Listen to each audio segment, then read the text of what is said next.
Karma merupakan hukum universal sebab akibat yang mengatur kehidupan. Setiap perbuatan baik maupun buruk akan menghasilkan buah yang setimpal. Pemahaman tentang karma bukanlah sekadar ajaran moral, melainkan pedoman hidup yang dapat membantu manusia untuk menjalani kehidupan dengan lebih bijaksana. Dengan memahami dan menghindari karma buruk, seseorang dapat membangun kehidupan yang damai, sejahtera, dan bermakna. Namun, banyak orang yang kurang menyadari bahwa perbuatan buruk sekecil apapun dapat mendatangkan akibat yang serius. Akibat-akibat ini tidak hanya dirasakan di kehidupan sekarang, tetapi juga dapat berlanjut ke kehidupan mendatang. Oleh karena itu, memahami jenis-jenis karma buruk beserta akibatnya menjadi hal yang sangat penting untuk dilakukan. Dalam praktik Buddhisme, 10 karma buruk telah diidentifikasi sebagai perbuatan yang harus dihindari. 10 karma ini mencakup 3 aspek yaitu, perbuatan tubuh, ucapan, dan pikiran. Setiap karma buruk tidak hanya merusak diri sendiri, tetapi juga dapat merugikan orang lain dan lingkungan sekitar. Melalui video ini, Rakit Tua akan membahas secara mendalam apa saja 10 karma buruk tersebut dan dampak mengerikan yang bisa ditimbulkannya. Harapannya, kita semua dapat merenungkan tindakan kita sehari-hari dan menghindari jebakan karma buruk ini demi kehidupan yang lebih baik. Mari kita pelajari bersama jenis-jenis karma buruk berikut ini beserta akibatnya, sehingga kita dapat melangkah lebih bijaksana dalam perjalanan hidup ini, dan tanpa berlama-lama ayo langsung saja kita mulai. Pertama, melakukan pembunuhan. Dalam ajaran Buddha, menyakiti atau menghilangkan nyawa makhluk hidup adalah salah satu karma buruk paling berat yang harus dihindari. Tindakan ini tidak hanya melukai secara fisik tetapi juga menggores luka mendalam di hati makhluk lain, meninggalkan jejak penderitaan yang sulit disembuhkan. Setiap nyawa adalah anugerah yang tak ternilai, dan dengan menghancurkannya, kita menanam benih karma buruk yang akan tumbuh menjadi buah penderitaan. Pembunuhan membawa dampak buruk yang menyakitkan bagi pelakunya, baik di kehidupan sekarang maupun yang akan datang. Akibatnya bisa berupa umur yang pendek, tubuh yang rentan terhadap penyakit, dan hidup yang penuh dengan kehilangan. Bayangkan hidup dalam bayang-bayang kesedihan dan rasa takut yang tak kunjung hilang. Itulah hasil dari tindakan yang melanggar prinsip cinta kasih dan menghancurkan harmoni kehidupan. Namun, akibat buruk pembunuhan tidak hanya berhenti pada pelakunya. Tindakan ini menciptakan lingkaran penderitaan yang lebih luas, menyentuh hati keluarga, sahabat, dan komunitas yang kehilangan orang yang mereka cintai. Luka emosional ini seringkali membutuhkan waktu yang lama untuk sembuh, meninggalkan rasa duka yang mendalam di hati banyak orang. Karma buruk yang ditanam dari tindakan pembunuhan akan menciptakan kehidupan yang tidak damai. Pelakunya akan hidup dalam ketakutan, selalu merasa dikejar oleh bayangan masa lalu. Ketakutan ini adalah refleksi dari kesadaran bawah sadar yang memahami bahwa tindakan yang dilakukan bertentangan dengan hukum alam semesta, yaitu hukum sebab akibat. Sebaliknya, mengembangkan cinta kasih dan belas kasih terhadap semua makhluk dapat mengubah arah hidup kita. Dalam cinta kasih, kita menemukan kebebasan dari rasa benci dan kekerasan. Kita menyadari bahwa setiap makhluk, sekecil apapun, memiliki hak untuk hidup dan merasakan kebahagiaan. Dengan melatih diri untuk hidup selaras dengan prinsip cinta kasih, kita tidak hanya menghindari karma buruk tetapi juga membawa kedamaian bagi diri sendiri dan dunia. Menyadari beratnya akibat dari karma buruk seperti pembunuhan, kita diingatkan untuk selalu menjaga pikiran, ucapan, dan tindakan. Dengan menghindari menyakiti makhluk lain, kita menciptakan kehidupan yang lebih bermakna, penuh dengan kebajikan, dan bebas dari penderitaan. Sebuah langkah kecil dalam melatih cinta kasih dapat menciptakan gelombang positif yang mengubah dunia menjadi tempat yang lebih baik untuk semua makhluk. Kedua, melakukan pencurian. Pencurian, meskipun terlihat sebagai tindakan yang sederhana, meninggalkan bekas luka yang mendalam, baik bagi korban maupun pelaku. Dalam ajaran Buddha, mengambil sesuatu yang bukan milik kita adalah bentuk ketamakan yang merusak keseimbangan karma. Tindakan ini tidak hanya merampas benda material tetapi juga melukai rasa kepercayaan, memutuskan ikatan yang seharusnya dipenuhi dengan kebaikan dan saling menghormati. Setiap tindakan pencurian menanam benih karma buruk yang akan tumbuh menjadi penderitaan di masa depan. Hasilnya, pelaku sering menghadapi kehidupan yang penuh kesulitan, hidup dalam kemiskinan, bergulat dengan kebutuhan yang tak terpenuhi, atau selalu bergantung pada belas kasihan orang lain. Lebih dari itu, rasa malu, hinaan, dan cemoohan yang datang dari masyarakat menjadi bayangan yang sulit dihindari. Keinginan yang tidak pernah puas adalah salah satu akibat dari karma buruk pencurian.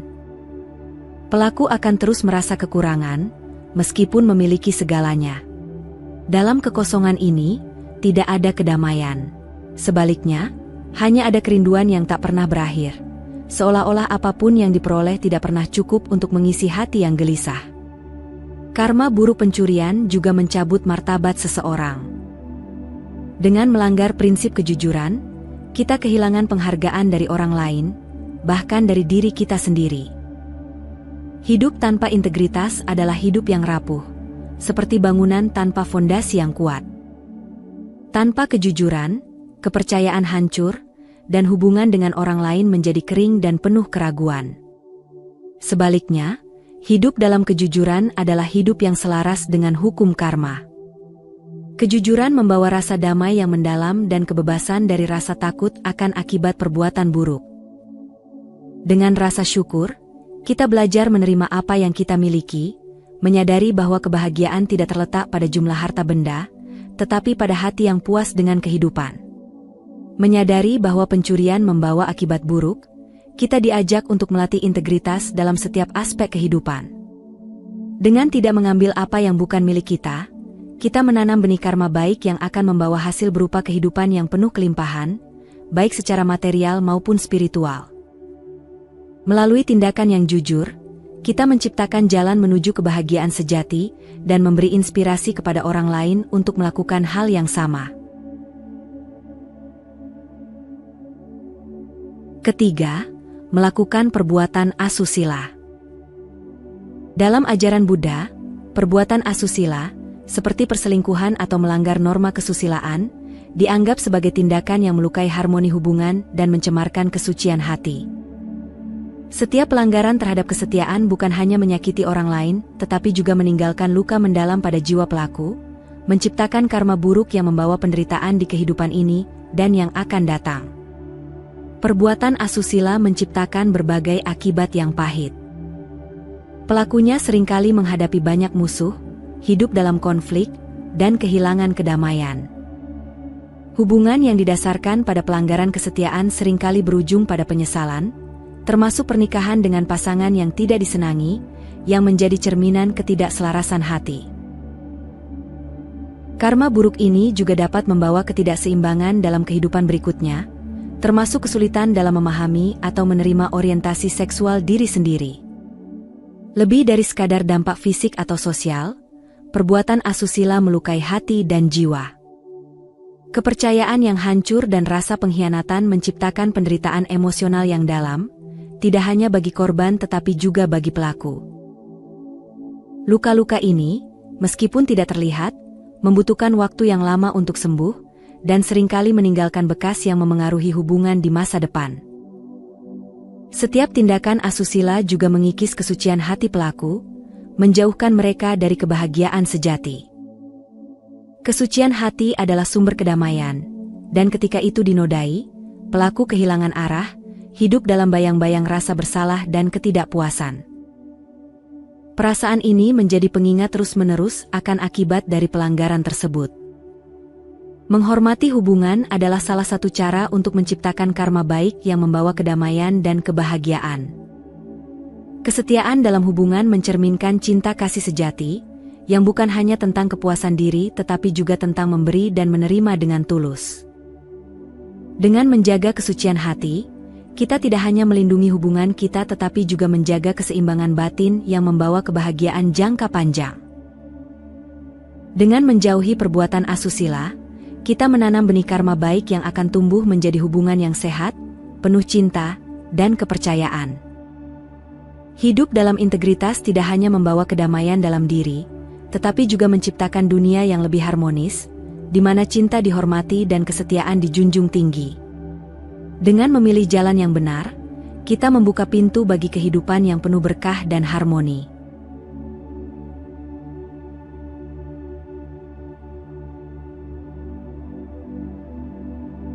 Keempat, berdusta.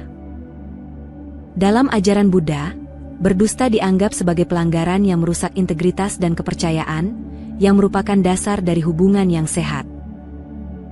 Meski tampak sepele, kebohongan adalah benih karma buruk yang menciptakan rantai penderitaan, baik bagi pelaku maupun orang lain. Setiap dusta menodai hati kita dan menciptakan jarak dengan kebenaran, yang merupakan sumber kedamaian sejati. Berdusta membawa akibat yang sangat merugikan. Pelaku seringkali menjadi sasaran penghinaan, kehilangan rasa hormat dari orang-orang di sekitarnya. Hidup dalam kebohongan juga membuat seseorang sulit dipercaya, bahkan ketika mereka berkata jujur. Akibat ini menciptakan lingkaran ketidakpercayaan yang sulit untuk dipulihkan, meninggalkan kehidupan yang penuh konflik dan kesalahpahaman. Lebih dari dampak eksternal, berdusta meninggalkan beban berat di hati pelaku. Setiap kebohongan membutuhkan kebohongan lain untuk menutupi, menciptakan jebakan batin yang melelahkan. Hidup dalam kepalsuan adalah hidup tanpa kebebasan. Hati kita tidak pernah benar-benar damai, karena selalu dihantui oleh rasa takut akan terbongkarnya kebenaran.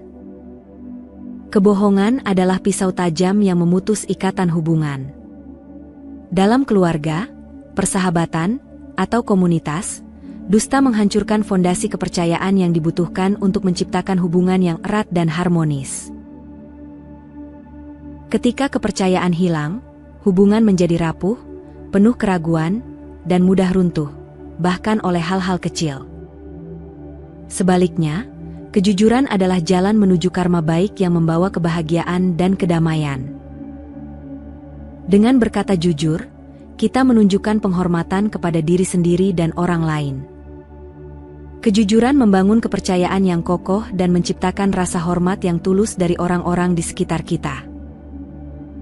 Lebih dari itu, hidup dalam kejujuran membawa rasa damai yang tak ternilai, karena hati kita bebas dari rasa takut dan bersalah. Memilih untuk tidak berdusta adalah tindakan yang sederhana tetapi penuh makna. Setiap kata yang jujur adalah benih karma baik yang akan tumbuh menjadi kehidupan yang dihormati dan dipercayai.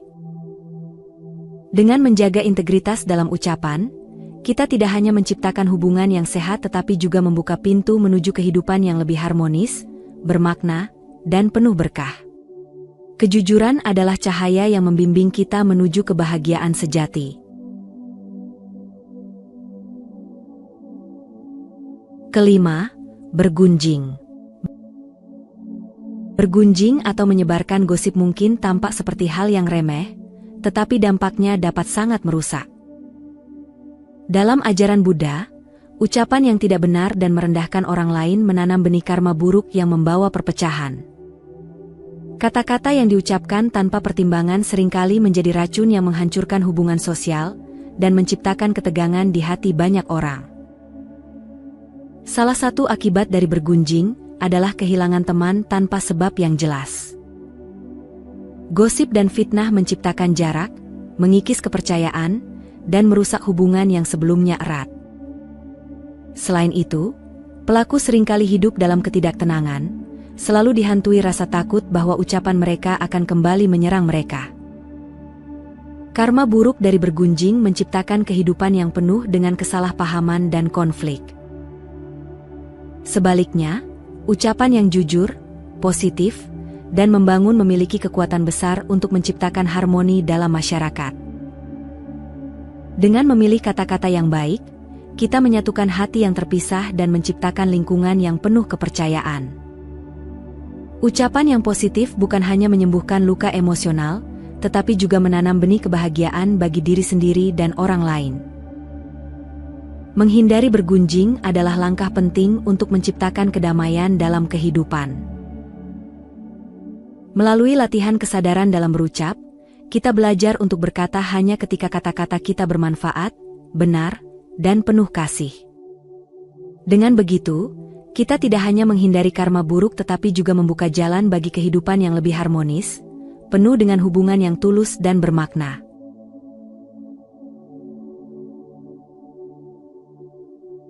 Keenam, kata-kata kasar dan kotor. Kata-kata kasar dan kotor mungkin tidak meninggalkan luka fisik, tetapi dampaknya bisa jauh lebih dalam. Dalam ajaran Buddha, ucapan yang menyakitkan hati orang lain dianggap sebagai karma buruk yang melukai hubungan dan menciptakan penderitaan. Setiap kata kasar adalah pedang yang menusuk perasaan, meninggalkan jejak yang sulit dilupakan, baik bagi korban maupun pelaku. Ucapan yang menyakitkan membawa akibat yang berat, seperti sering didakwa dengan tuduhan yang tidak benar, atau menghadapi fitnah dari orang lain. Karma buruk ini mengingatkan bahwa apa yang kita tanam lewat kata-kata, akan kembali kepada kita. Hidup yang diliputi konflik, kesalahpahaman, dan rasa tidak nyaman adalah buah dari ucapan yang tidak bijaksana. Sebaliknya, kata-kata yang lembut dan penuh kasih memiliki kekuatan untuk menyembuhkan hati yang terluka dan menciptakan atmosfer yang damai. Ucapan yang positif mempererat hubungan, membangun rasa saling menghormati, dan membawa harmoni dalam kehidupan sosial. Dalam setiap kata yang kita ucapkan, kita memiliki pilihan, menciptakan kehangatan atau menabur permusuhan. Melatih kesadaran dalam berucap adalah langkah penting untuk menghindari karma buruk. Dengan menjaga agar kata-kata kita tidak menyakitkan, kita menanam benih karma baik yang akan berbuah dalam bentuk hubungan yang sehat dan kehidupan yang damai. Setiap kata yang penuh penghormatan dan kasih sayang adalah cerminan hati yang suci, membawa kita lebih dekat pada kebahagiaan sejati dan kedamaian batin. Ketujuh, kebiasaan omong kosong. Omong kosong, berbicara tanpa tujuan atau manfaat, terlihat sepele tetapi menyimpan dampak yang mendalam dalam pandangan Buddhis. Ucapan yang tidak berguna mencerminkan kurangnya kesadaran dan pengendalian diri, yang tidak hanya merugikan diri sendiri tetapi juga menciptakan gangguan bagi orang lain. Kata-kata yang sia-sia adalah energi kehidupan yang terbuang, sementara waktu yang digunakan untuk berbicara bisa dimanfaatkan untuk hal-hal yang lebih bermakna. Dalam ajaran Buddha, omong kosong membawa berbagai akibat buruk, baik di kehidupan ini maupun kehidupan berikutnya. Seseorang yang sering berbicara tanpa manfaat berisiko kehilangan nilai dirinya di mata orang lain, tidak dipercaya oleh masyarakat, atau bahkan berbicara dengan cara yang tidak jelas dan tidak tegas. Karma buruk ini juga dipercaya dapat memengaruhi kelahiran kembali, termasuk kemungkinan terlahir dengan cacat fisik yang menyulitkan komunikasi. Omong kosong membuat seseorang kehilangan kepercayaan dari orang-orang di sekitarnya. Ucapan yang tidak relevan dan tidak berguna mengikis rasa hormat, membuat orang lain meragukan integritas dan kebijaksanaan kita. Dalam jangka panjang, ini menciptakan isolasi sosial yang merugikan hubungan dan peluang untuk tumbuh dalam kehidupan. Sebaliknya, kata-kata yang bermakna adalah cerminan kebijaksanaan dan pengendalian diri. Menggunakan ucapan untuk berbagi pengetahuan, menyemangati, atau mendamaikan konflik menciptakan karma baik yang membawa manfaat besar. Setiap kata yang bijaksana memiliki kekuatan untuk membangun kepercayaan, mempererat hubungan, dan memberi inspirasi kepada orang lain untuk menjalani hidup dengan lebih baik. Melatih kesadaran dalam berbicara adalah langkah penting untuk menghindari karma buruk dari omong kosong. Dengan berbicara hanya ketika diperlukan dan memastikan ucapan kita bermanfaat, kita menciptakan kehidupan yang lebih bermakna dan harmonis. Setiap kata yang diucapkan dengan niat baik adalah investasi dalam karma baik, membuka jalan menuju kehidupan yang penuh penghormatan, kebahagiaan, dan keseimbangan batin.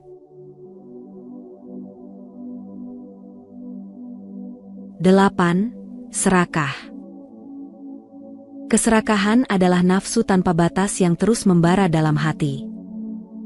Dalam ajaran Buddha, keserakahan dianggap sebagai salah satu akar penderitaan manusia.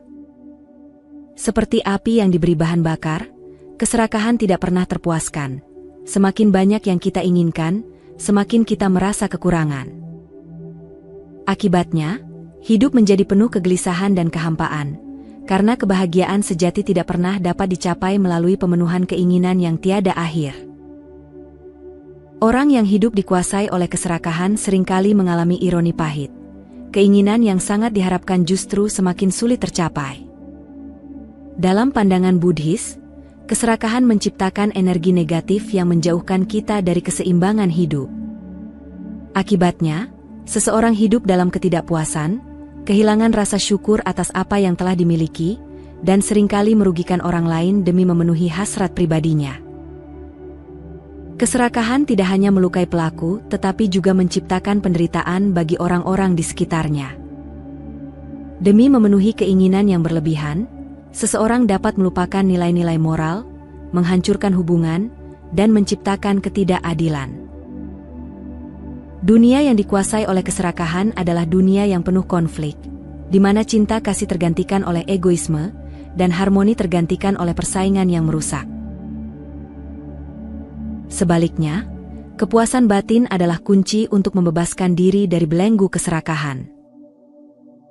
Dengan melatih hidup sederhana dan bersyukur atas apa yang kita miliki, kita dapat menemukan kebahagiaan sejati yang tidak tergantung pada materi atau pencapaian duniawi. Dalam setiap langkah menuju kehidupan yang lebih sederhana, kita mendekati kedamaian batin yang abadi. Melalui pengendalian diri dan pengendalian hasrat, kita menanam benih karma baik yang akan membawa kebahagiaan dan keseimbangan. Hidup tanpa keserakahan adalah hidup yang penuh dengan kebebasan, di mana hati kita tidak lagi terikat pada keinginan duniawi. Dengan memilih untuk hidup dalam kesederhanaan, kita menciptakan dunia yang lebih damai, penuh dengan cinta kasih dan keadilan, tidak hanya untuk diri kita sendiri tetapi juga untuk semua makhluk.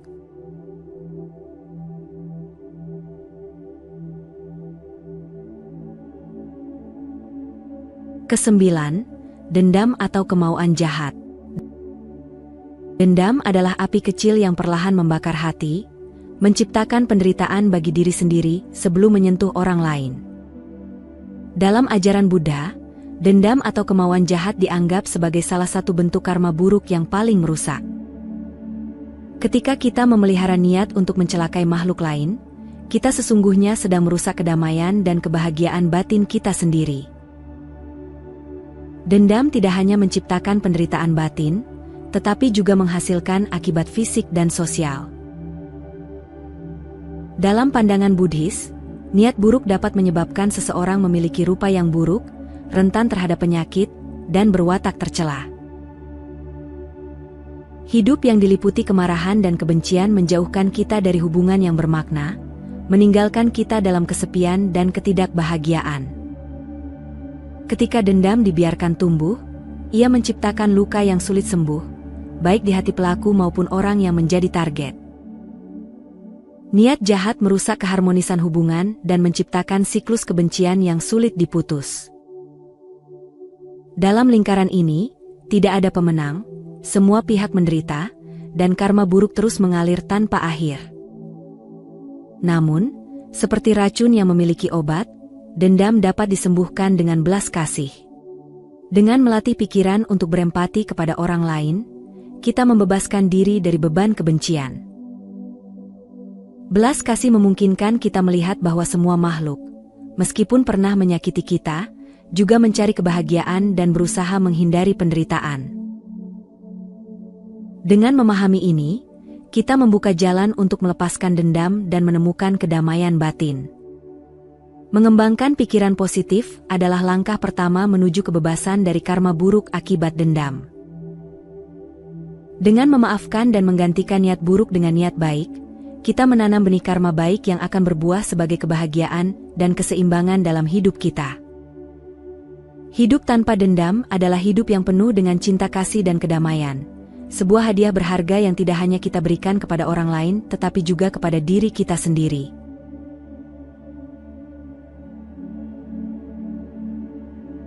10. Memiliki pandangan salah.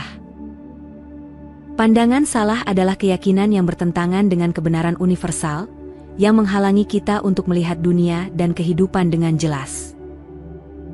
Dalam ajaran Buddha, pandangan salah dianggap sebagai sumber penderitaan yang mendalam.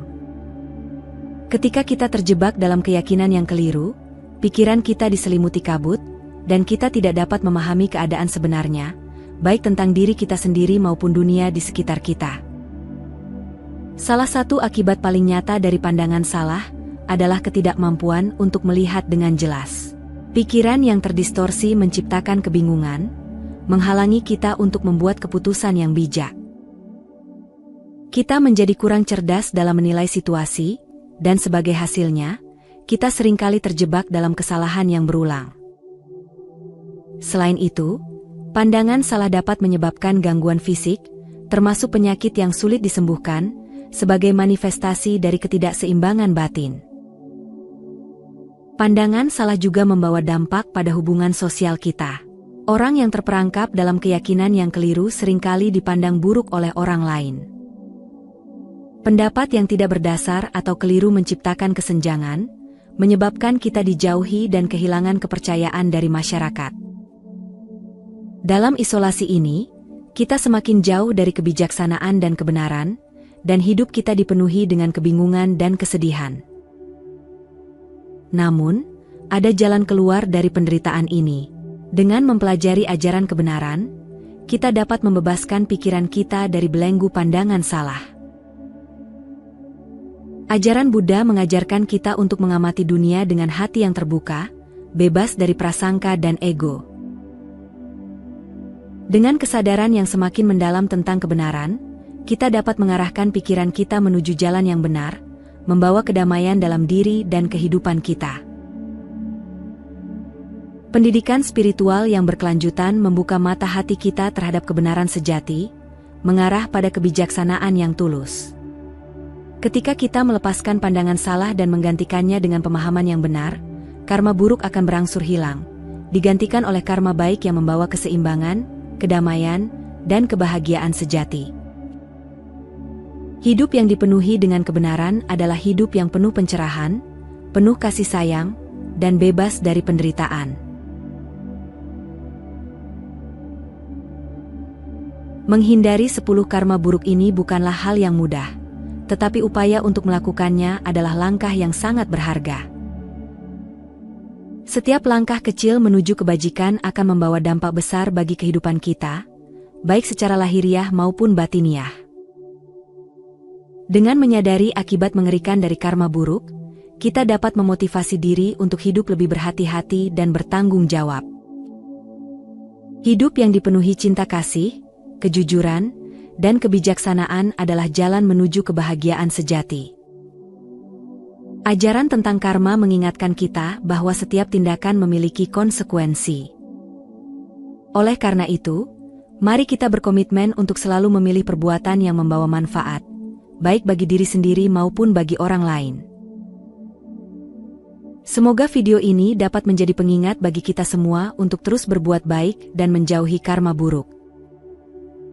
Dengan demikian, kita dapat menciptakan kehidupan yang lebih harmonis dan bermakna.